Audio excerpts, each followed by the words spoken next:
51 قبل مسیح میں کلوپترا کا بڑا بھائی تخت نشین ہوا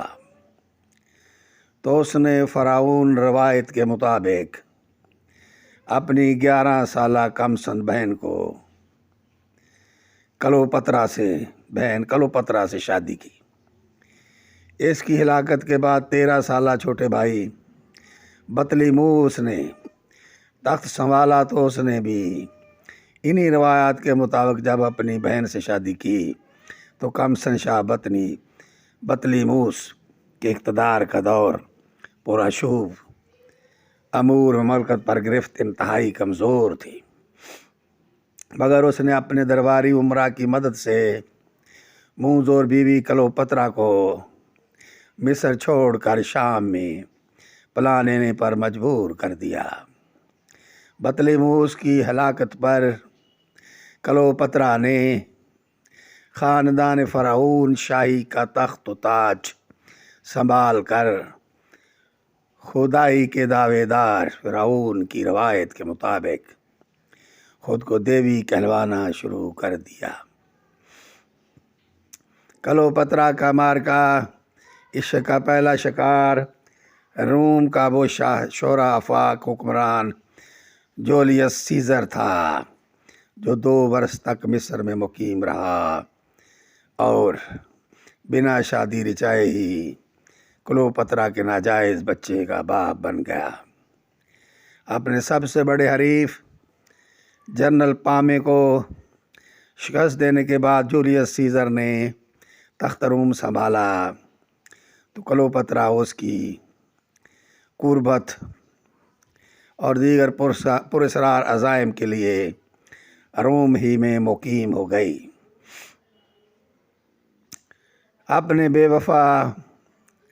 دوست بروٹس اور رومی سینٹروں کے ہاتھوں جولیس سیزر کا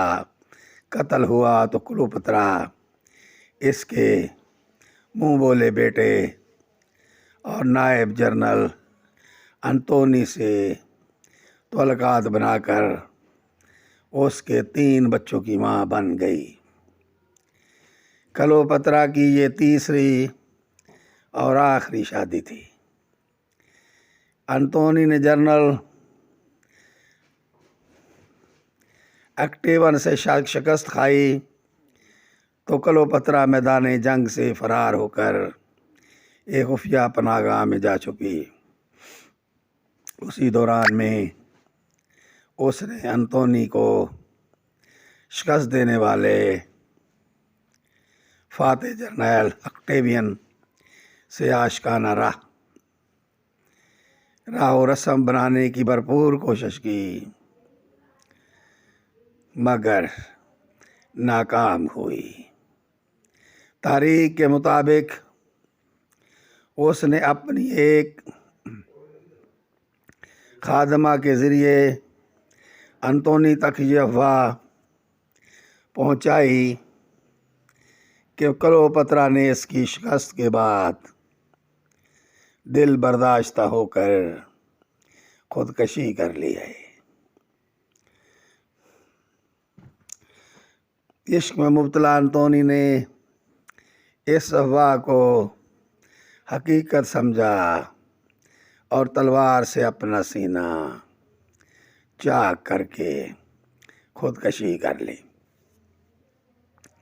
اور پھر انتونی کی خودکشی کی خبر سننے پر پچھتاوے کی آگ میں جلتی ہوئی کلوپترا خود کو زہریلے مصری کوبرا سانپ سے